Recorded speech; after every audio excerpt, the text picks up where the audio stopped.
Oke, salam boleh ya. Oke, jadi halo semuanya, selamat datang di podcast kita pada hari ini. Nah, jadi di episode podcast kita pada hari ini kita bakal ngobrolin tentang topik yang lagi aktualnya hari ini, yaitu tentang ekonomi sirkular dan zero waste. Nah, jadi aku itu nggak sendirian, di sini aku udah ditemani sama Rendra sebagai host sebagai dan juga kalian tuh di sini sebagai narasumber kami. Aku boleh mengenalkan diri kalian.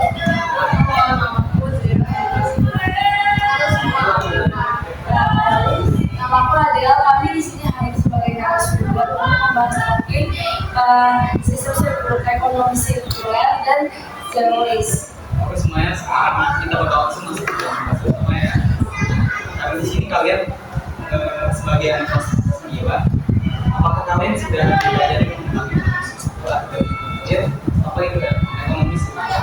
Nah, jadi menurut kita itu ekonomi sirkular itu suatu sistem atau mengurangi limbah dengan cara mengurangi limbah, mendaur ulang atau bahkan memakai ulang lagi kan. Nah, menarik banget. Tapi aku pengen tahu nih apa sih bedanya kita sehari-hari, bedanya kita beraktivitas sehari-hari dengan melakukan ekonomi sirkular dan zero waste. Contohnya itu kayak misalkan kayak penggunaan plastik secara lain, terus penggunaan pakaian itu kan bisa menjadi limbah. Kalau kita menerapkan zero waste ini apa yang harus jadi? Nah, jadi kalau misalkan kita biasanya pakai barang lalu harus dijual, itu namanya ekonomi lingkaran. Jadi ekonomi sirkular itu bagiannya jadi barang itu diusahakan supaya tetap bisa dipakai dan bisa dimanfaatkan jangka panjang. Contohnya itu misalkan botol plastik. Botol plastik itu bisa dipakai untuk menjadi pot.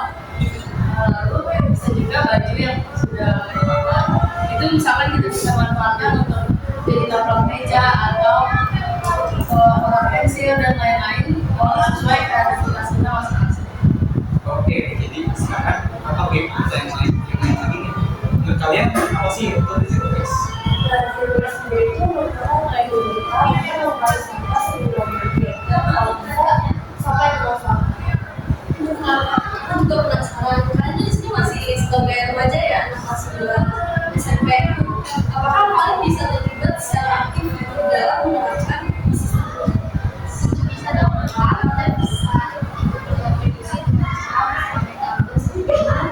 lalu kita bisa mengurangi penggunaan sampah plastik dengan kita menggunakan barang yang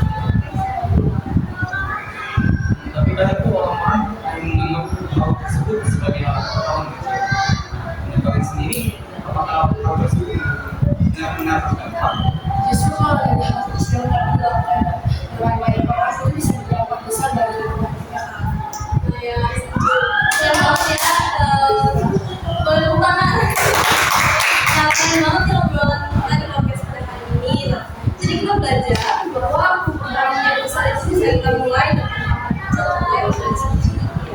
Nah, jadi kiranya melalui podcast ini kita bersama-sama belajar bahwa kita bisa menjalankan mandat Tuhan melalui apa dan kiranya kedepannya kita bisa melakukan sendiri untuk menjalankan mandat Tuhan yaitu menjaga bumi.